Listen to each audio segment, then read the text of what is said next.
Hi! ఇవాళ నేను మీకు చిప్స్ చాట్ ఎలా చేసుకోవాలో చూపించబోతున్నాను. చాలా టేస్టీగా అండ్ సింపుల్‌గా అయిపోతుంది. చిప్స్ చాట్ కోసం ముందుగా ఇలా అన్ని different types of chips packet అయితే తీసుకోవాలి. ముందు వీటిలో నుంచి ఎయిర్ తీసేయాలి. తీసేసిన తర్వాత వీటిని మంచిగా స్మాష్ చేసుకోవాలి.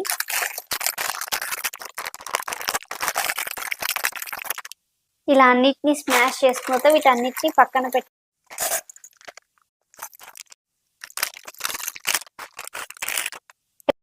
మనం ఇందాక స్మాష్ చేసిన చిప్స్ అన్నింటిని ఒక బౌల్లో వేసుకున్న తర్వాత దాంట్లోకి కొంచెం ఉప్పు యాడ్ చేయాలి, కొంచెం కారం,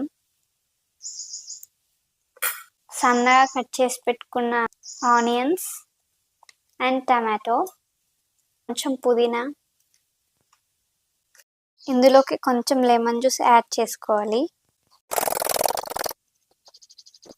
సో ఇంతే, మన చిప్స్ చాట్ రెడీ అయిపోయింది.